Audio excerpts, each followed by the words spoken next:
Hi மக்களே, எல்லோருக்கும் வணக்கம். இது பார்த்த உடனே எங்களுக்கு தெரிஞ்சிருக்கோம் எங்கே போகணுன்னு சொல்லிட்டு. நாங்கள் மலைக்கோட்டை தாங்க போயிருந்தோம். ரொம்ப நாள் வேண்டுதல், எங்கள் மாமியார் வேண்டியிருந்தாங்க பாப்பாவுக்கு வாழைத்தார் வாங்கி வைக்கிறேன்னு சொல்லிட்டு. ஸோ இந்த வாட்டி வாய்ப்பு கிடச்சிது. நான், அம்மா, எங்கள் மாமியார், தரணிக்கா 4 பேரும் போயிட்டு வந்தோம். நல்ல தரிசனம். நான் நினச்சிட்டேன் வாழைத்தாரை பிள்ளையாருக்கு தான் கொண்டு போய் வச்சு அபிஷேகம் வச்சு அர்ச்சனை பண்ணணுன்ட்டு. பட்டு அங்கே போனதுக்கப்புறம் தான் தெரிஞ்சது தாயுமானவர் சுவாமிக்கு தான், சிவன் இருப்பார்ல, அவர்கிட்ட தான் வச்சு அர்ச்சனை பண்ணி சுவாமி கும்பிட்டு அங்கே வரவங்களுக்குலாம் கொடுக்கணுங்கிறது எனக்கு அங்கே போனதுக்கப்புறம் தான் தெரிஞ்சிச்சு. வாழைத்தார் பார்த்திங்கன்னா 600 ரூபா, அதை எடுத்து வரவங்களுக்கு ஒரு 100 ரூபா மேலே கொண்டு வந்து கொடுத்துட்றாங்க அவங்க. நம்மளால் தூக்கிட்டு போக முடிஞ்சிச்சு அப்படின்னா நம்மளே தூக்கிட்டு போயிடலாம். நான் முன்னாடி நினச்சது மேலே வரைக்கும் தூக்கிட்டு போகணுன்னு நினச்சேன். இல்லைன்னா இங்கே தான் தூக்கிட்டு போயிருக்கலாம் அப்படிங்கிற மாதிரி எனக்கே அதுக்கப்புறம் தான் தோணுச்சு. நானே என் ஹஸ்பண்டும் போயிருக்கோம். இதனாலேயே மேலே வரைக்கும் கொண்டு போகணும், யார் தூக்க முடியாதுன்னு நான் பாப்பாக்கே 4 வயசு ஆயிடுச்சு, போகவே இல்லை. அதுதான் சொல்லுவாங்களா, அந்த டைமில் அது நடக்கணுன்ட்டு அப்போ தான் நடக்கும் அப்படிங்கிற மாதிரி. இப்போ தான் போகணுன்ட்டு இருந்திருக்கு போல். ஸோ இப்போ தான் போயிட்டு வந்தோம். எங்கள் அம்மா, மாமியார் எல்லோரும் கூடயும் தான் போய் பண்ணணுன்ட்டு இருந்திருக்கும் போல். பாப்பா ரொம்ப என்ஜாய் பண்ணா. பாப்பாவுக்கு இதான் ஃபஸ்ட் டைம் மலைக்கோட்டை. நானே 3rd or 4th டைம் தான் அந்த மலைக்கோட்டை போயிருக்கேன். எல்லாம் போய் சூப்பராக சாமி கும்பிட்டு கீழே இறங்கிட்டு இருக்கோம் படிக்கட்டில். ஆக்சுவலி பார்த்திங்கன்னா இவள் வாய் பேசுகிறதாலேயே எல்லோரும்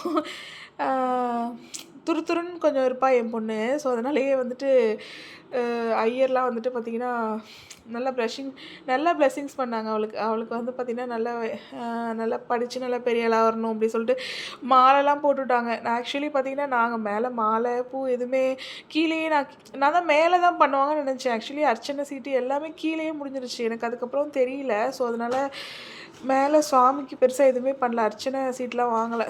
இது மட்டும்தான் சும்மா சாமி கும்பிட்டு தான் வந்தோம் மேலே. பட் ஆனால் அவங்களே மாலைலாம் போட்டு தாமரைப்பூலாம் கொடுத்து ஆசீர்வாதம் பண்ணாங்க. தரணிகாவுக்கு ஒரு நல்ல பிளெஸ்ஸிங்ஸ் கிடைச்ச மாதிரி இருந்துச்சு எனக்கு. இது நேச்சுரலாக அதுவே நடக்கும்போது பரவாயில்லடா அப்படிங்கிற மாதிரி தான் இருந்துச்சு. ரொம்ப சூப்பராக இருந்துச்சு. ஏறினதே தெரியல. நான் கூட அவங்களாம் எப்படி ஏறுவாங்களா ஏற மாட்டாங்களாங்கிற மாதிரி நினச்சேன். பட் ஆனால் நல்லா ஏறிட்டாங்க. குரங்கெல்லாம் இருந்துச்சுங்க பார்க்க. பழம்லாம் வச்சுருந்தா டபக்கு டபக்குன்னு பிடுங்குது. கொஞ்சம் பயமாக தான் இருந்துச்சு. அம்மா கவர்லாம் வச்சுருக்காங்க பாருங்கள், அதை பார்த்துட்டு பார்த்து வச்சுக்கோங்கன்னு சொல்லிட்டு தான் வந்தோம். தரணிக்கா ரொம்ப ரொம்ப என்ஜாய் பண்ணேன். ஆக்சுவலி எங்கள் வீடு பூசாரி தெரு, சிந்தாமணி பூசாரி தெரு இருக்குல்ல, அண்ணா சிலை பக்கத்தில், அங்கே தான் எங்கள் வீடு. அங்கேருந்து பேக் டோர் வழியாக பார்த்துட்டு மலைக்கோட்டை தெரியுது, போகணும்னு சொல்லிகிட்டே இருப்பா. இந்த வாட்டி கூட்டிகிட்டு போய் காமிச்சிட்டு வந்தாச்சு. சாமியும் நல்ல தரிசனம், சூப்பராக சாமி கும்பிட்டு எங்கள் வேண்டுதெல்லாம் சொல்லிட்டு வந்தாச்சு. யாருக்கெல்லாம் மலைக்கோட்டை ரொம்ப பிடிக்கும்னு சொல்லுங்கள். ஆக்சுவலி அதை ஒரு பிக்னிக் பார்ட் மாதிரியே யூஸ் பண்ணுறாங்க. நிறைய பேர் ரிலாக்ஸாக உட்காந்து கொஞ்சம் நேரம் உட்காந்து கதை பேசிட்டு போகிறதுக்காகவே நிறைய பேர் வராங்க.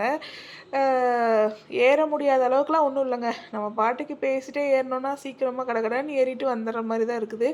அதனால் கண்டிப்பாக எங்களை மாதிரி யாரும் ஐயோ படிக்கட்டில் எப்படி ஏறுதுன்னு சொல்லி போகாமல் இருந்தீங்கன்னா அப்படிலாம் பண்ணாதீங்க. கண்டிப்பாக போயிட்டு வாங்க. ரொம்ப சூப்பராக இருந்துச்சு. இது கீழே இருக்க சிவன் கும்பிட்டுட்டு ஃபோட்டோ எடுத்துகிட்டு வந்தாச்சு. Thank you for watching.